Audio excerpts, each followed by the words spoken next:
Hello YouTube, just following up on the power supplies here. This is a little learning experience, so y'all may know this. We'll call this mini lathe rebuild part 23. This is the new power supply.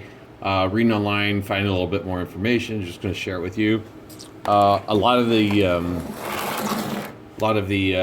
RC people use a power supply configuration to get 24 volts. They'll use these server power supplies. And they talked about ground lug isolation. I'm going to explain the problem, and then I'm going to go ahead and show you how to, specifically in these power supplies, how to alleviate it. But when you understand the problem, then you can try to figure out a way to work around it. So, you know, one power supply here, this will provide 12 volts. And in these specific power supplies, they'll supply 62 amps. So if you tie these together, you could get 24 volts at 62 amps. So let me show you what the problem is, and then I'll show you how I worked around it. So as I previously explained, this lug, and this lug are grounds, and this lug and this lug, these are positive hot. I got my ohm meter here, and if I short these out, should go to 0 or close to 0. Okay, so where the problem comes in has to do with the case. The case is metal. The negative leads are tied to the steel case, and I can show you that if I just put this here on the negative lead, and then I go to the case. Of course, it won't work this time. Maybe somebody already fixed this one. There we go. So these are tied together. So the problem would be, in trying to get 24 volts, is if you take this negative and tie it to this positive, and then you like try to pull negative from here and positive from here, the 24 volts across, since the grounds are tied together, you'll get a short, or sparks or fire or smoke, as I like to say.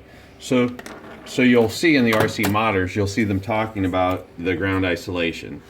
And over here I've got another one I'm going to show you. I'll pull over and I'll show you where the problem's at, and I'll talk about a couple possible solutions I'm thinking about to fix the issue overall.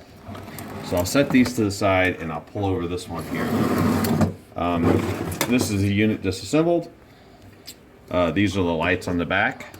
And this is the AC that ties into this board. So when you provide AC here and you provide the logic, it turns on. So you can easily see that there is 3 lugs, 1, 2, 3. There's 3 screws that tie this board down. One's there, one is there, and the other one is through this hole right here. So what I did is I just took my voltmeter, set it on an ohm scale. This is a diode mode. So let's make sure we get... had a little problem with the Harbor Freight. These are not the highest quality meters. And I sit here 10 minutes trying to figure this problem out before I started this video.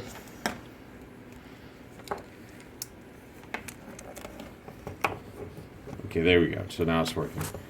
So let me go ahead and tie this to the ground and make sure. So if I short it to here, yep. Okay, there. Okay, I'm just going on the front and the back where it solders down to the board. So if I look at these lugs, I'll turn this board over and just kind of try to show you. Here's the 3 screw holes. Let me make sure that this is still working. It is. So let me go ahead and tie to this one, and I'm still open. Not a problem. I'll tie to this one. Not a problem. Now this lug here, you can see the traces on the bottom. There's a lot of green here. This is all copper underneath. And if I tie to this one, you'll see that it's a short. So when the screw here is tied down to the bottom of the case at this screw level here, it takes the negative lead and ties it to the case. What I see a lot of people doing is isolating one of the transformers so that they can let the bodies touch each other. I don't know. Like for me, I'm kind of thinking just isolate everything, just so there's no problem. Like, did I isolate this one? And so let me just tell you what I'm thinking about, and then we'll kind of work on what the plan is to implement everything. since it's just this lug that's causing the issue, the kind of thought I was thinking was just come down here in the back and drill this lug out. Now, I realize I will lose the mounting point, you know, because there's 3 screws here. And then, I don't know, this is just what I'm thinking. I don't really know if I have an issue with it, but I think if I just drill this mounting lug out, and then I just set this rubber washer or whatever here, then I'll have something to rest on, and just the pressure of the board, you know, maybe I could put it in the middle, would hold it down. And then maybe I'll turn it, additionally, I can just take some hot glue, which is non-conductive obviously, and just hot glue gun this side of the board down. I mean, I guess I could use nylon washers and go try to find a plastic screw, but I just kind of, I think 2 screws will be fine enough. I'm not going to be yanking on it. I do understand that I'll lose some of that. Another concern I have is I don't think either one of these cables is going to cause an issue. So what I think I'm going to do is, like I said, just get rid of this altogether, get rid of this connector, tie it down with these 2 lugs here, kind of put a washer and kind of set the, you know, maybe what I'll do is just glue that washer to the plastic or whatever and glue it down and glue it onto the motherboard. But anyway, I'm not going to do it to one. I'm going to do it to both. So overall, the real big issue is just making sure that the cases don't touch. So another way you could deal with this is if you just put a piece of plastic in between them, whatever. I mean, you could mount them to a wood board like that, and that might relieve your issue. Or you could put some kind of, you know, non-conductive material and, you know, in between, I don't know, paper, plastic, whatever you could find, and then you could, whatever, however you wanted to mount them. But in my case, you know, I don't know what I'm going to do. Maybe I'd want to stack them. So if I put non-conductive here and then I stacked it, I'd blow a fuse or whatever.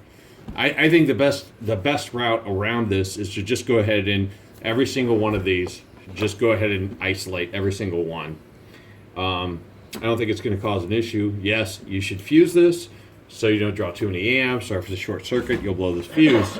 But anyway, those are just my thoughts right now. I don't know exactly what I'm going to do, but I'm just sharing with you what I was thinking about doing. All right, quick video. Thanks for watching YouTube, and have a good evening.